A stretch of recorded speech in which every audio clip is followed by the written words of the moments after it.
I'm Mike Hatcher. Hey folks, it's Ernie Pack. I am Natalie Jones. What's up, everybody? My name's Matt Warner. Hey, I'm G-Man. You know what? I'm George Shoplin. I'm anybody you want me to be, but you know what? There's one thing I am. I'm part of the para movement. That's right. Feel it. Oh, feel it. My name is Melody Knapp, and I am part of the para movement. It's April, the Psychic Housewife from New Jersey, and I am part of the para movement. Hashtag the para movement. And I am part of the para movement. And I'm part of the para movement. I'm Sophia Tombrelli, and I'm part of the para movement. Just wanted to talk real quick about the para movement that's going on in the world. It's all about para unity. It's about para family. It's about diversity like you'll see nowhere else. In the paranormal community, we got folks of all races, religions, sexual orientations, political beliefs, you name it. And we're spreading positivity, good vibes everywhere. So, hashtag the para movement. Join it, be a part of it, and everybody have a great day. Take care.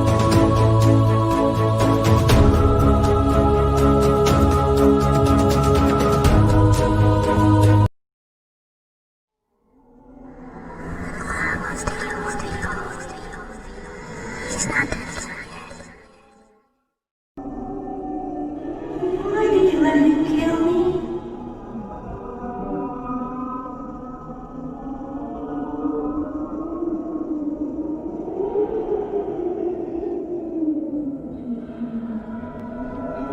It was the clown.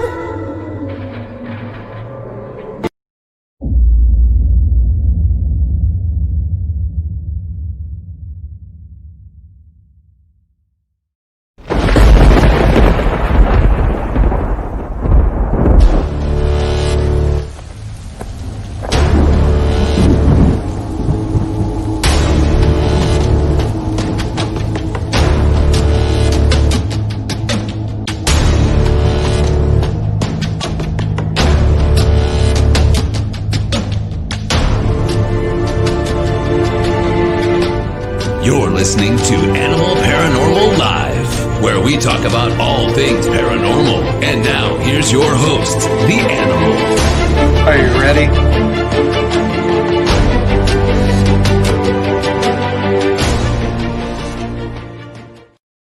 Hey folks, we're live. This is your host, the Animal, on Animal Paranormal Live.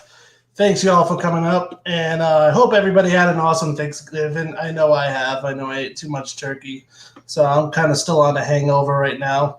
But other than that, I just want to announce my amazing guest. I'm a big fan of Ghost Hunters. Also, co-owns a Paranormal Warehouse, does amazing things on there.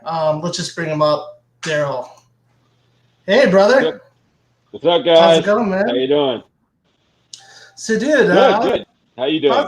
Good, man. Just, dude, I'm don't but like being an Italian in an Italian household, dude, there was too much food, and I feel like I'd be pulled by a bulldozer, man, out of my house. Seriously, I don't know about you. How's your Thanksgiving, man? It was amazing. I don't come from an Italian household. I'm Scots, Irish, and Cherokee, but yeah, we still ate really good, man. That's awesome, brother. So tell me what's going on and what's going on like lately. I know you got your co-owner of Paranormal Warehouse, and yeah. Tell me what's going on with that. How's things going, and also with other projects going on right now. Paranormal Warehouse is great, man. As always, it's been around for a long time, going on 10 years now, and it is still the largest live streaming paranormal network in the world as far as live streaming goes, with over 500,000 followers and growing. And we just started doing a lot of stuff on YouTube now, where we're actually producing our own series called Epic Haunts. We started filming back last summer, and we're filming an episode coming up this December. And it's a produced series, so it takes a little while to do. It's not like we're just going out there with a cell phone and filming. We actually have production and producers and everything along with us, and camera ops and stuff. It's basically like a scaled down version of Ghost Hunters. We started our first episode with Omar Gosh from Omar Gosh TV. We brought him Oh, in that's as our awesome. guest. Yeah, it was really cool. And the premise of the whole thing is to bring in these YouTube celebrities to investigate with us and allow them to investigate the way they do and to kind of investigate the way I do and Mike from Paranormal Warehouse as well. So that's the premise of the show, and we have another great YouTuber coming on here. We're going to do a really cool place. I will let you know where we're going to be. I'm not going to say when. We're going to be at Penhurst filming. Oh, wow. In December, and but it's going to be an amazing investigation, an amazing episode, just like the first one where we were in Virginia at the Exchange Hotel. That's pretty cool. Good stuff, Yeah. man. Yeah. What about your career? How did you get started with the paranormal business? Like, how did it start for you?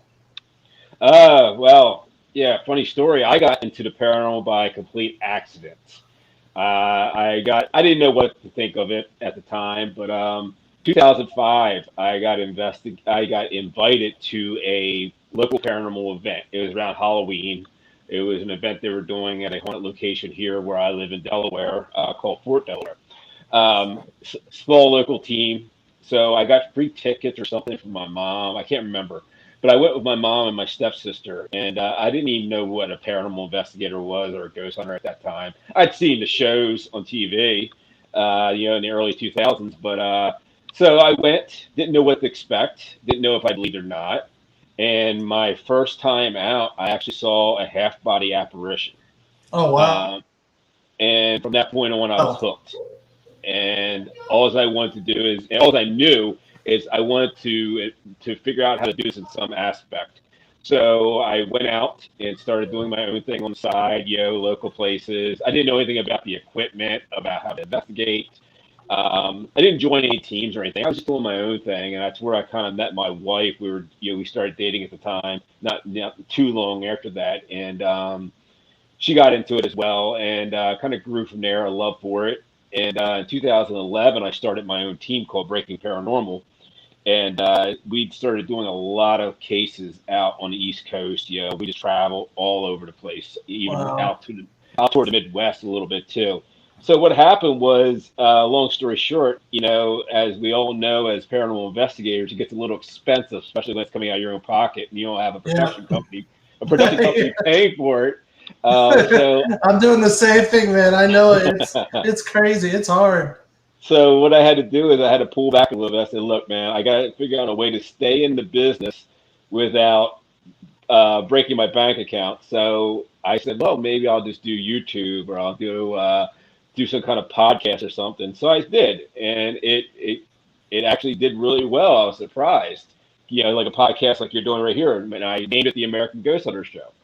And next thing you know, I went through a couple co-hosts, and then I brought on a good friend of mine from the UK, Alex King, and his wife Helena King, and it went really big. And that's where Paranormal Warehouse found us, and we went to Paranormal Warehouse, and we grew from there. And that's where Ghost Hunters found me. So awesome. Yeah, now I'm co-owner of Paranormal Warehouse. Wow. Well, we're gonna have to talk about some episodes of the Ghost Hunters. Like I said, I'm a huge fan of season 1 and season 2. But I'm getting a couple of questions here. And if you got some questions for Daryl, please comment. We love to have your comments here, and I'm sure Daryl would love to answer. I got one right here where it says, I lost my father-in-law last night. He passed away in his sleep. What would be the best way to contact him? Well, first of all, I'm sorry to hear about your loss. That's terrible. Yes. But honestly, I'd give it a little while. I wouldn't try to start contacting them right away. Maybe give it a few months, at least a month or so. And the best way to do it, to be honest with you, is just talk to them out loud. I hate to say, I don't use equipment in my own house. I don't do EVPs. I don't do any of that type of stuff in my own house. And I would suggest not to do that, because you don't know. You might not be speaking to him. Yeah. That's the one thing, when it comes to entities, you can't really put a name on. I know they might say a name, or you might think it's somebody, but you never know. But what I do, I literally, I mean, seriously, give it a couple months. He's in transition right now, in my opinion, and he might not even know what's going on at this point. So give it some time, and then feel it out, in like a month or two, and see how you feel about it. And then if you want to really reach out to him, just talk to him, talk out Yeah. loud. He'll show you signs he's there. Just little things, little innuendos or innuendos or whatever, and he'll show you that he's there in some way, shape, or form. Wow. Christopher, again, sorry for your loss. Wow, yeah, we understand. You definitely want to contact your loved ones, and like Daryl said, just be patient because it'll happen. You Yeah, just gotta be patient. yeah. We've all lost loved ones, and they always come back to you. Yeah. In their own time and when they're ready to. They'll come to you. Believe me. Yeah, I got another question for you. What is your favorite tool to connect with the afterlife? Well, I mean, any recorder, audio recorder. I use a Zoom 6, my personal Zoom 6 back there. That's probably your best bet if you want to get EVPs and things of that nature. A good piece of audio equipment. That's probably everybody's go-to. Yeah. I also like backing that up with like an EDI, which is we call them data recorders on the show. They're very well shielded. They're not like the K2s and things of that nature where you get a lot of false positives, and they give you a lot of different readings, and you can actually record that reading, take it out, put it on your laptop, and actually see the same time you're getting EVP if you're getting kind of pressure spikes or temperature changes and things of that nature. So there's a lot of correlation there where you can back it up what you're actually capturing with more than one device. Wow. Christopher said thank you, by the way, for the condolences. You're welcome, man. April, she chimed in here about an episode. Let me see if I can find it. Here we go. What happened with the shadow figure in Alaska episode in season 2 of Ghost Hunters? I don't know what happened with him, but I'm sure he's still there, April. I know April. Wow. Yeah, it was very interesting that whole location, because I mean, for one thing, it's freezing. You're in Alaska in January and February, and we're stuck up there for 10, 11 days, whatever it was. And you're fighting against the elements. It's snowing and it's crazy, and you're out in the wilderness. But that top floor of the Halls and Land Hotel it just had a different vibe about it, man. You know how you go into a location, you say, okay, something's going on here, but you get to a certain part of the location, it's a little bit different. And we all felt it when we went to that top floor. And Mustafa and I were up there, and we just felt like something was going to kick off at any moment. We kept hearing little things here and there, like the sound of those floor creaking and stuff. But you kind of dismiss that. It could be the weather, could be this, could be that. And then, man, it just blew up. It was luck of the draw. I had my body cam on, and if it wasn't for that, it had just been a personal experience. What I saw and what I heard. And not just myself heard it. Mustafa heard it. The camera op who was with us heard it, and also our sound girl and our producer, who were 2 floors below us, heard it as well. But when I was in that hallway, I heard it charge me, run down the hallway toward me, and all I could see was this dark figure. Because it's pitch black. People are seeing, what they're seeing is IR. I see nothing. I see blackness, and you're seeing it on IR, and it ran toward me, and I didn't know if it was a person, like a living person, or an animal, or what. You're in Alaska. Yeah. So I literally jumped into the doorway, almost knocking Mustafa over, and to get out of the way. And I'm like, dude. And they didn't really show all of it on the episode, of course, because it went on for about maybe 12 or 13 minutes, the whole the whole course of things. So I said, hey, I'm going back out there. I'm not letting this thing beat me. So I jumped back out there. At that point, it was just a personal experience. They heard it, but they didn't see it like I did. Yeah. until we got back. And actually, I went to my hotel room and I threw everything on the laptop and I started reviewing it and reviewing it. I'm like, and then I captured it, man. I'm like, oh my God, no way. There's no way I just captured that. And I had to watch it like 10 times. And I finally called Mustafa. I'm like, dude, you got to get down here now. So he comes running down to my room. And what you see on the actual show is him actually coming in my room with his cell phone and recording what we actually, our moment where we call it the Holy Grail. And then we call him, Brandon, get down here now. So Brandon comes down. He sees it. He's freaking out. But the cool thing was, right after that, Brandon goes upstairs maybe an hour or two later, him and Brian, with the EMCCD camera, and pretty much captured the same thing. This entity crossing from one room to the next, which really backed up our evidence as well. So our evidence backed up his, and his backed up ours. And it was golden, man. Wow. How was it investigating in Alaska? That's the one place I would love to go. That's like one of my, literally my, one on the books I want to go to and possibly investigate. All right. Well, I'll start in the beginning here. First of all, it was like a 12-hour flight. Holy crap! And then it was a 4-hour boat ride to the location. And in the middle of the sea, in the middle of January, when all these snowstorms are just coming out, like 1 minute it's sunny, and 2 minutes later, and you're in the middle of a squall. And so it was pretty much a crazy trek to get there. And then you get to this location called Haines, Alaska, which is in the middle of nowhere. Wow. And it's an old mining town during the gold rush, the Klondike rush. And it was lawless at one time. So they had to put a military outpost out there just to keep people from killing each other, because people were killing each other. There was starvation. People were freezing to death. And then the soldiers started going crazy as well. And it came to a point where they can only do 6-month deployments out there because they would go crazy. And they started killing each other. It was like, you're basically, it's cabin fever, unless you're a local who is used to it. And I tell you what, we were there for 11 days and we were going stir crazy. Wow. It snowed 18 inches the first day we were there. The first night, 18 inches. And it didn't stop, man. It just kept snowing, and then it would be freezing rain, and the wildlife. I'm sure it was a struggle, man. Oh yeah, it was a struggle, but I tell you, it was so worth it. It like when you finally get back home, and a month later you get the footage, they send you the episode, before everybody else sees you. You're like, okay, this is why I did this. This is why I risked my life to go film in in this desolate place in the middle of Alaska. Yeah, talk about risky a life. There's that one where I think it's the first episode in season 2.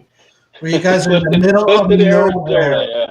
Dude, there's so much crap happened in that episode, man. Yeah, Clifton, Arizona. It was so much happened there. They had to make a 2-part episode. Wasn't that the one where something got thrown at the vehicle? Yeah. We're still on the fence about what happened there. I was driving the vehicle that night, and it's weird, man, because we usually don't travel together when we're leaving a location or going to a location. We're usually in groups of 2, except for production. Production all travel like a couple, 3 or 4 vans.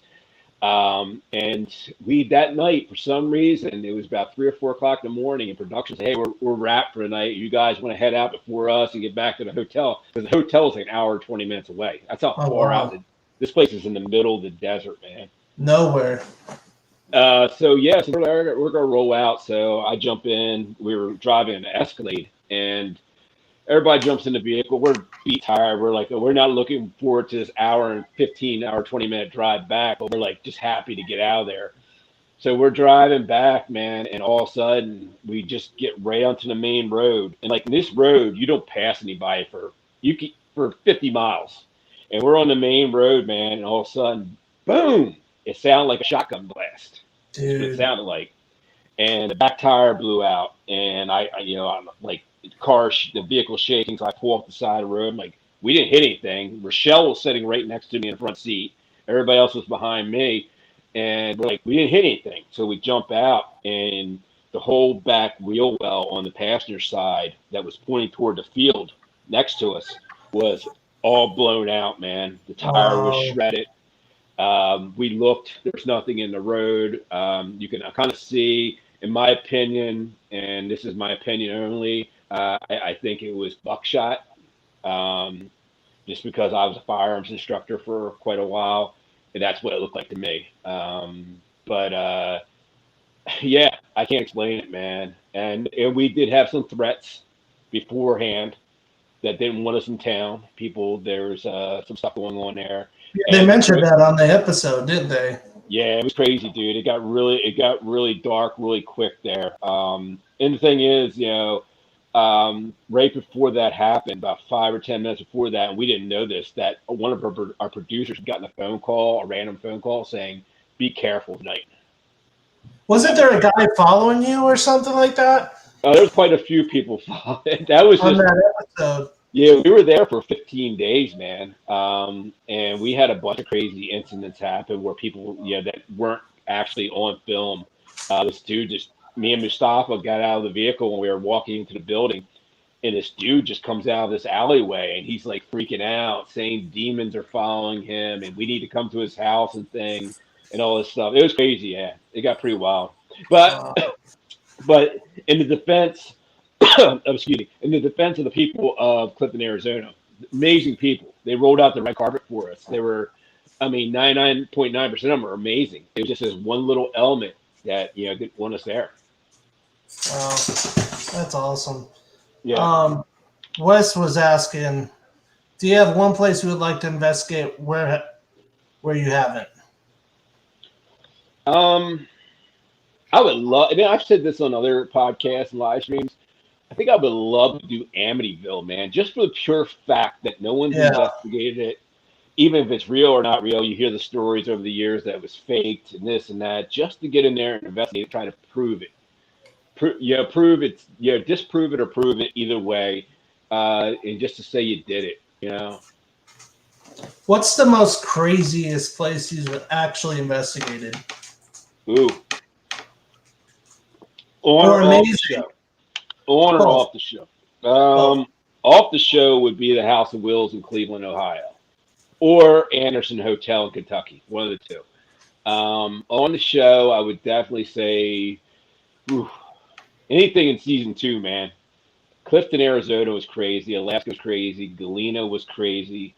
Fort Stanton, New Mexico was amazing.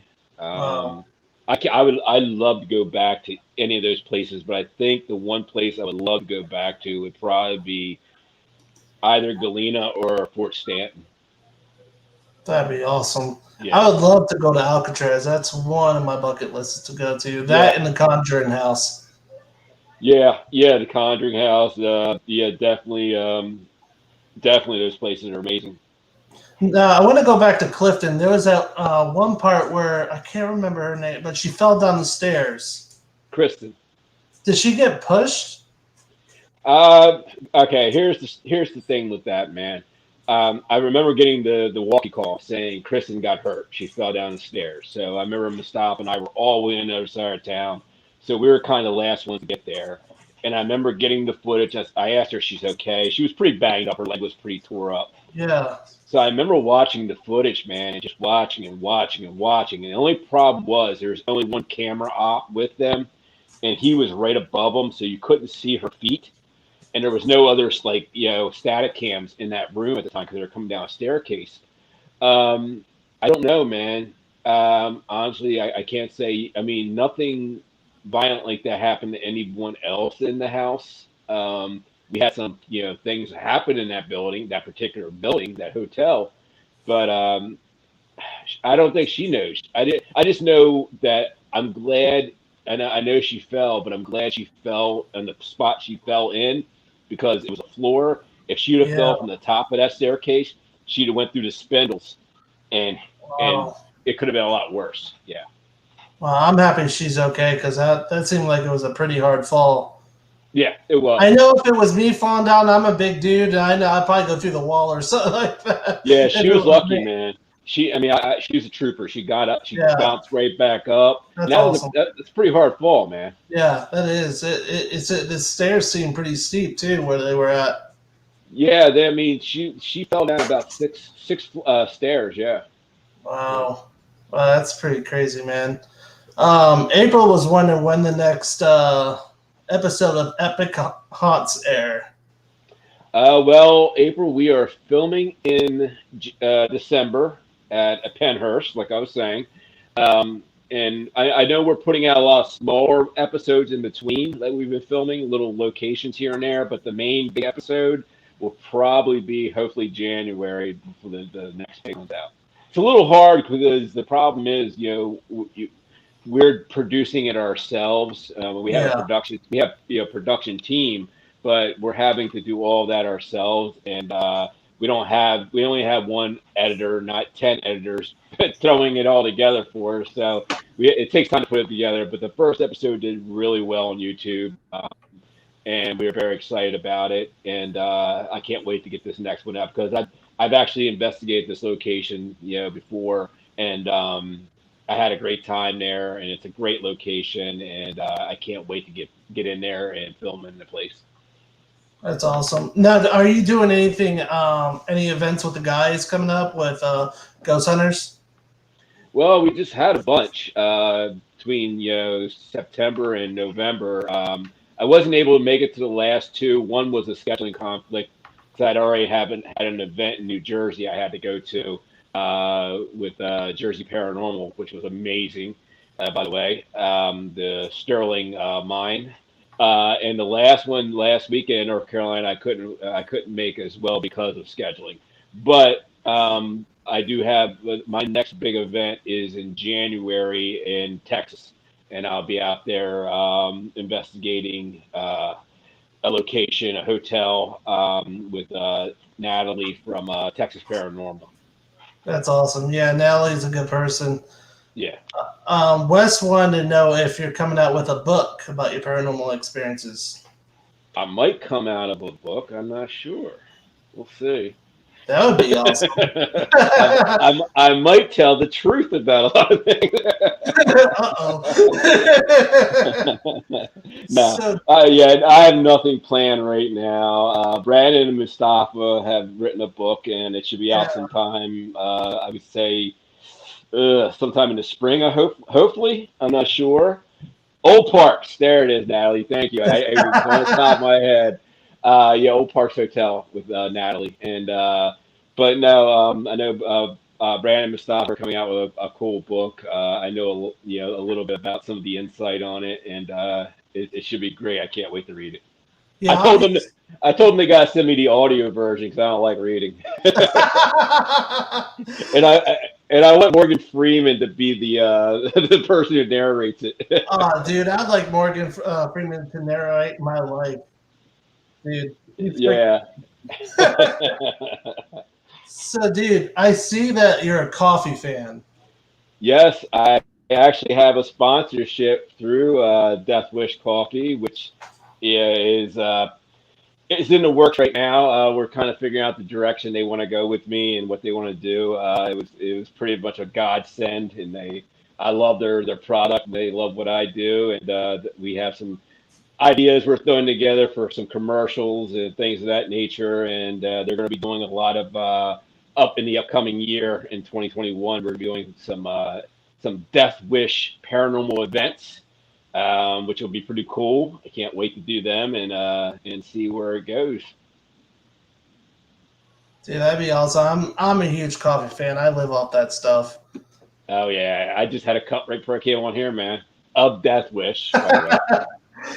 Dude, I'm gonna be having some coffee right after this. I'm a big supporter of the Black Rifle. I'm a big supporter of the armed forces, and so yeah. I've been drinking a lot of them. But yeah, it's good, man. It keeps me up. Sometimes I'll drink it in the middle of the night just because I just want the taste of it. Yeah, I do. It's my go-to, man. As soon as I wake up, I'm so happy when I wake up because I get to drink coffee. I love it. April says this Italian girl loves strong coffee.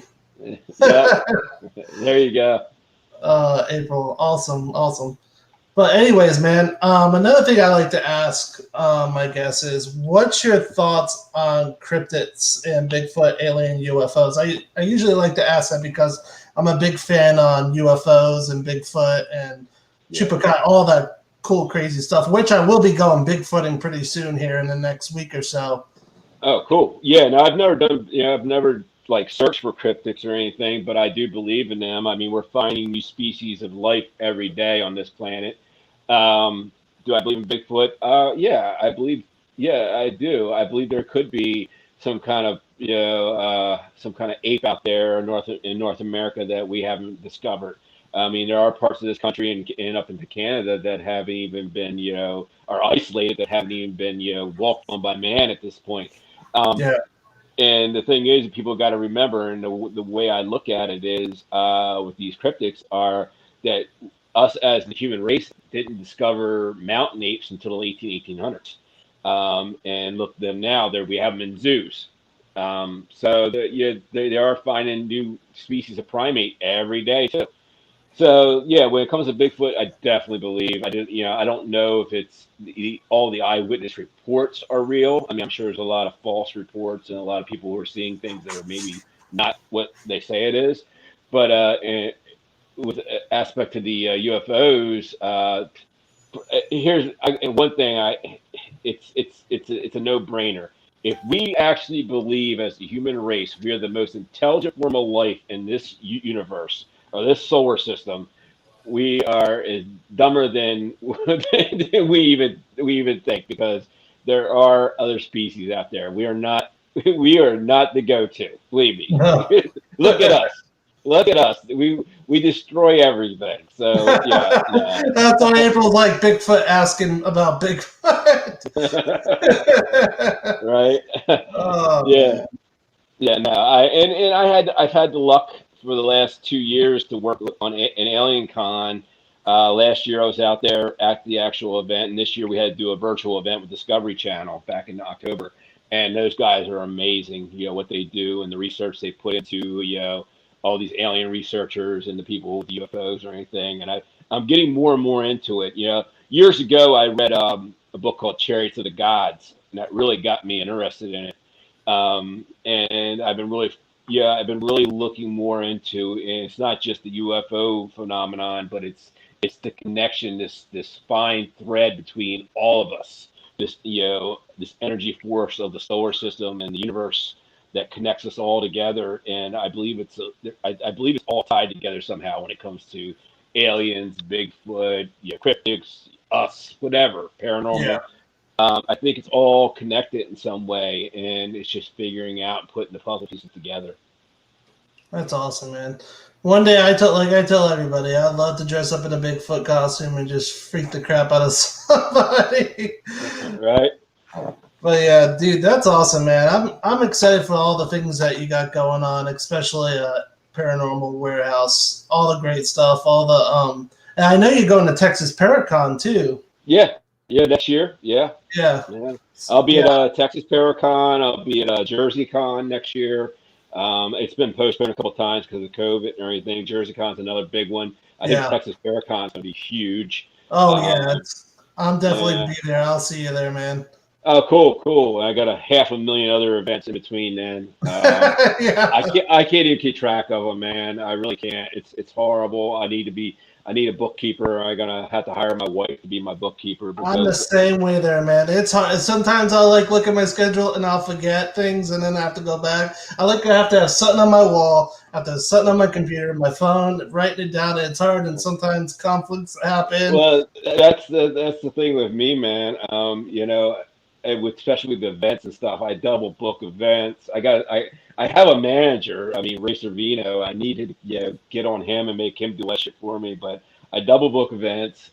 I like podcasts and live streams. Like, I'll forget about them, dude, and all of a sudden somebody will hit me up in the middle of the night. Hey, man, you ready to come on? I'm like, yeah. Yeah, I guess so. Yeah.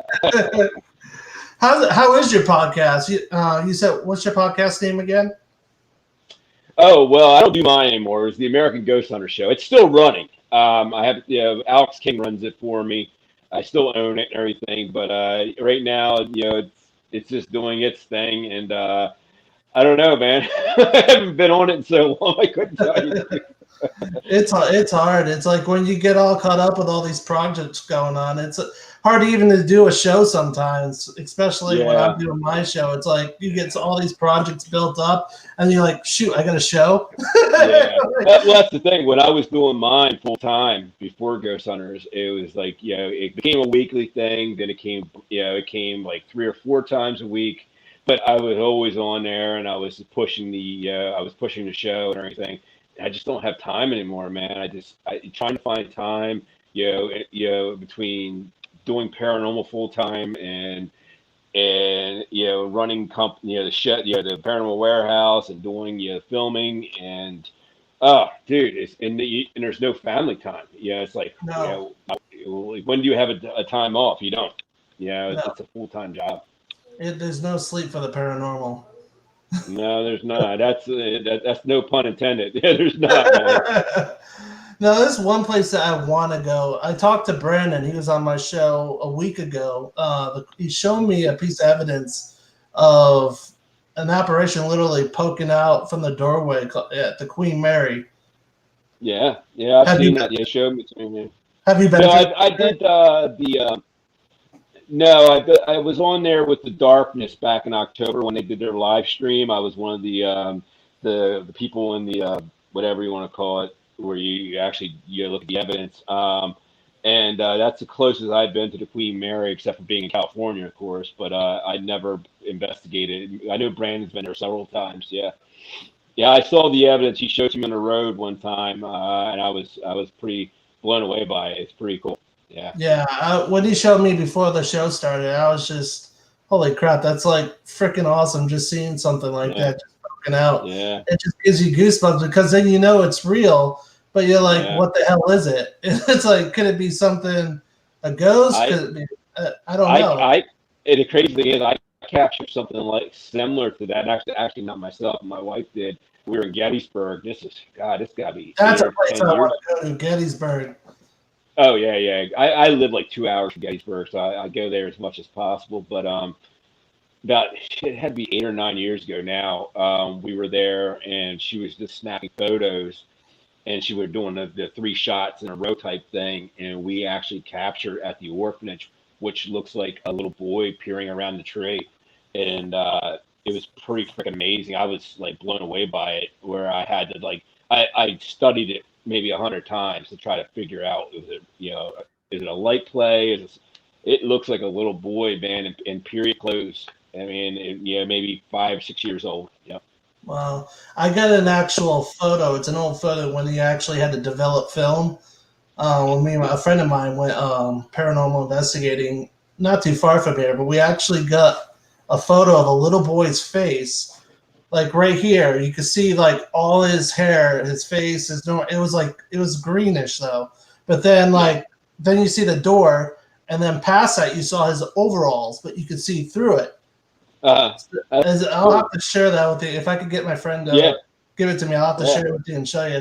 Dude, it's one of the most incredible photos I've ever seen because it looked like an actual child. You could see all the facial recognition and everything. It's just amazing. Like, because that just makes me think. Like, I talked to Brandon. I'm like, could it be something? Because I'm trying to figure this out. I'm sure you are. We all are as paranormal investigators. What the hell is it? Is it an actual someone that's dead? Could it be something that was like from the future, coming our way, another parallel universe? Yeah. It makes you wonder. That whole parallel universe is very interesting theory to me. Especially, I've been really, kind of really playing around with it lately. What's your thoughts about it?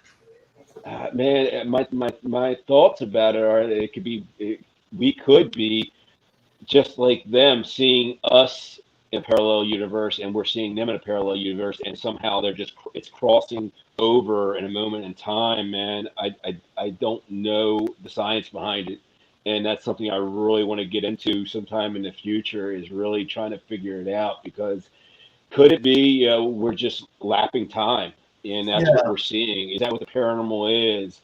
Are they seeing us? Do they see us like we're seeing them? Like maybe they think we're shadow. Because I've called EVPs before, and I've heard EVPs from other people where you'll hear an EVP and it's like they can see us, or Yeah. or we see them. Can you see them? It's like, are they are they seeing us like we're seeing them? And dude, it blows your mind. Well, it's like they're intelligent too, and it's like, oh yeah, you see them, and then they're like, oh shoot, it's like they saw us. So it's like, how the hell can a spirit be intelligent? And that's what I'm trying to figure out, because it just blows my mind. Something that intelligent, like as a human being. And people say they see animals. What if that's the same thing? Or I mean, or time travel. Yeah, it could be. I mean, but you got to think we're all made up of energy, so that energy's got to go somewhere. Energy just doesn't go away when your body, this vessel we're in, dies, and that energy's has to move on. So is it that? Is it a parallel universe? It could be all of the above, man. Yeah. It's all theory. It's all pseudoscience, and that's hopefully at some point in the future we get to the point where we can figure it all out. I mean, that's if you really look at it. I mean, there's a lot of scientists are really getting more interested into the paranormal these days as well, which is really good for us as investigators because you get science behind it, and you start using the equipment like we were using on season 2 with the EMCC camera and things of that nature, which are science, cameras. That camera's been around for 30 years. People just, it's been used by the military, by NASA, by different people in the scientific field.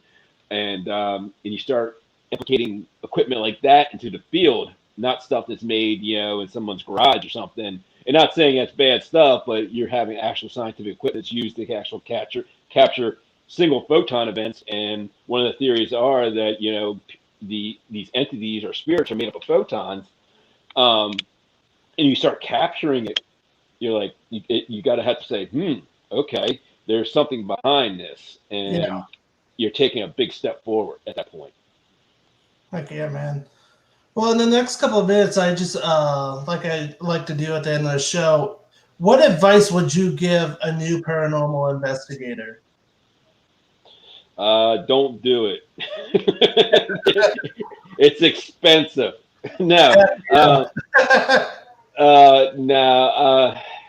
Well, for someone who's never investigated before, it's funny because I run across this at a lot of events. A lot of people come out to see me at events or see the team at events, are first timers. It's the first time they've ever investigated. And it's kind of hard to do it, get really crazy at an event because there's so many people there. Yeah. But if you're going out and doing it on your own, I wouldn't invest in a lot, guys. I'd wait. I would wait before I start putting a bunch of money into equipment. Just go use your body as your tool. Use yourself. Go in these locations and feel it out. Your body and your mind and everything will respond to this, the entity, if there is something there, or or whatever's going on in the location, more than you can ever expect. Because what happens is once you get this equipment going, you're so focused on the equipment and focus on making sure everything is running right, the experiment you're trying to do, that you kind of lose focus on the actual investigation, in my opinion. So I would go in there your first few times and just feel it out, man, and get a feel for investigating. And if you start really liking it, you start really getting into it, and then you start investing. Start investing in a good recorder. Little simple things too, like motion detectors. They're like $10 or $15 on Amazon. Things like that. Invest in a decent camera, video camera, maybe a thermal, things like that nature, where you can start building off of it, and start building, your investigations to be more of a scientific approach to things and not just going ghost hunting. Yeah, that's awesome, man. Well, hey, man, I'm so thankful that you came on the show. I love to have you. Like I said, I'm a big fan and can't wait to see you at Paracon.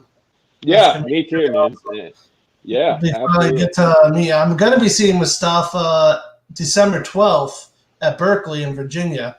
Oh, cool. Yeah, you'll have a good time with Mustafa. It's always a good time with Mustafa.